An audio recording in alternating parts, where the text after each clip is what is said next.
20 of the Universal Declaration of Human Rights guarantees the right to freedom of peaceful assembly and association, ensuring that no one is forced to join any association. This right underpins the formation and operation of commercial companies, civil societies, and civil associations. In Mexico, Article 9 of our Constitution protects the right of association, allowing individuals to form legal entities with distinct assets and legal personalities, facilitating the pursuit of lawful common goals through commercial companies, civil societies, and civil associations. In this chapter, we will address the two types of association, civil societies and civil association, as we have already mentioned what are the characteristics of a commercial company. And at last, we will make a comparison between the three of them. Regarding civil societies and civil associations, sometimes people unite for non-economic goals like neighborhood safety, species preservation, or scientific research. In Mexico, they can formalize as civil societies or civil associations, which are regulated by the Civil Code, and they aim to obtain resources for foundation. These groups engage in economic and social activities without commercial purpose, but benefit their members and are legally protected. Civil society, according to our Article 2688 of the Federal Civil Code, is a group of individuals who combine their resources to achieve common typical economic goals without focusing on profits. That's the main characteristic. They have economic goals, but they don't aim for profit obtentions. They form through a written notarized contract and register with the Civil Society Registry. It allows members to work together for shared objectives. So civil society, I often engage in activities such as practicing liberal professions or cultural sports, education endeavors prioritizing their goals for economic gain. A civil society could be established as a school to provide education services to the community, while the school aims to generate revenues through tuition fees. Its primary objective is to provide quality education and contribute with communities' intellectual and social development. That doesn't mean they are not going to have any profits, but they are not going to resell it. They are not making act of commerce. The name of the civil society is chosen freely, but a society cannot have the same denomination as another existing. The denomination is followed by the word Sociedad Civil, or its abbreviation SC. For example, Escuela de Turismo, Sociedad Civil, or simple Escuela de Turismo, SC. To obtain authorization for the denomination, an online application must be submitted to the Ministry of Economy for its approval. Partners in a civil society contribute with money, goods, or industry. They are personally liable for the association debts and must use their assets if the association cannot pay. Ownership of contributed asset is transferred to the association unless otherwise is agreed. We have two types of partners: capital partners, who invest capital in business or association in exchange for a share of the profits.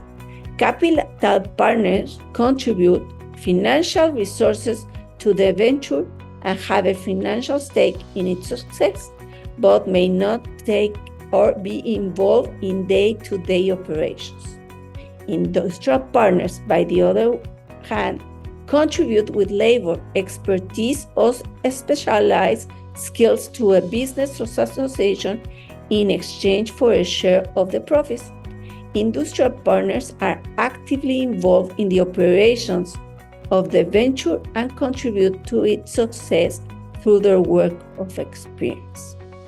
Our civil code does not require a minimum capital for the establishment of a civil society. Therefore, personal work of partners in the development of the business activities would be sufficient as contribution to establish this association. However, the capital of a civil society will constitute by the contribution of the partners, which may be in the form of money, work, goods, of any kind of other assets. A civil association, on the other hand, also known as non-profit organization, is a private entity formed by individuals who voluntarily associate for a common purpose, which is provided that that person is lawful and it's not primarily economic for commercial speculation. These associations operate in the public interest and are typically involved in social, cultural, education, or charitable regulations. They vary by countries, but in Mexico, civil associations are commonly referred as asociaciones civiles and play a vital role in addressing various social issues and needs. According to the Mexican Civil Code, a civil association is a voluntary gathering of individuals for a common non-economic goal. This goal, which can include cultural, scientific, education, or social assistance objectives, is pursued through a legal contract where members agree to combine their resources and effort. The association purpose must be lawful and not private economic. Civil associations aim for altruistic goals such as social assistance, sports promotion, cultural, civic, religious, artistic, education, technological activities, among others. These activities benefit society or specific groups, with non-profit with assets to benefit used exclusively for their personal purposes. Non-profit associations are formed of private organizations with altruistic aims, operating according to their own statutes. However, like any other organization, they are subject to the law, especially taxes. The name of a civil association or asociación civil is the unique identifier of the association, and it is formed freely but must be distinctive from their names of existing association. The name must be followed by the words Asociación Civil or its abbreviation AC. For example, nuestra comunidad Asociación Civil or a nuestra comunidad AC.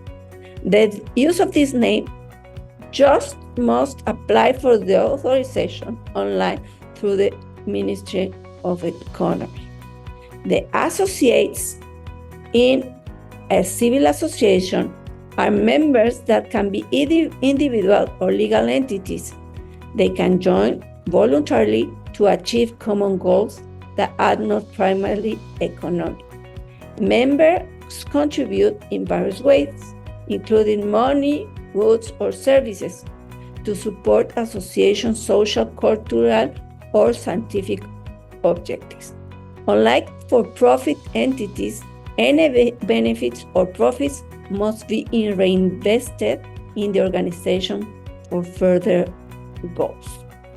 Civil associations do not seek for personal profit for their members. Instead, all resources and benefits are used exclusively to fulfill the association's altruistic purpose.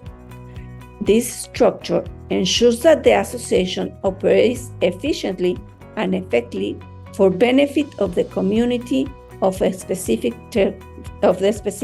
sector which they are in. The legal formation of the three types of companies must be created by written contract before a notary public. This contract specifies the organization purpose, governing statutes, and members' rights and obligations. Once it established, all three types of organizations acquire legal personality different from their partners, and they have distinct rights and obligations. The contract deed is the document where rules of operation, name, purpose, member rights, decision-making procedure, and asset management is established. As I said before, it must be notarized by a notary public and registered to ensure legal recognition. The duration of the three of them is established by the constituted deed, and typically it may continue as long as its members are alive, unless there's an agreement to continue after the death of its members. Partners associates have rights and obligations within the three types of societies, the three types of companies. First of all, they can enter into contracts on property and conduct business. They are liable for debts, limited or unlimited, however it is established by law, and can distribute profits among their members or shareholders. They can continue to exist beyond the involvement of original members. They can sue and be sued in its own name. They have obligations to comply with relevant law, including taxes, employment, and commercial regulations. They are required to maintain accurate financial records and report financial status to regulatory bodies, stakeholders. Also, they must pay taxes on income and comply with other tax-related responsibilities. They have fiduciary duties, which means that they have to act in the best interest of the members or shareholders. Also, they have the obligation to operate under the ethical guidelines of the company and contribute to social and economic development. Partners have the right to be involved in making decisions that affect the organization. They are entitled to share the organization's profit as per their agreement. They have also the right to inspect the organization and record financial statement. They must comply with the organization's bylaw and decision, and they must avoid conflict of interest with the organization's activities.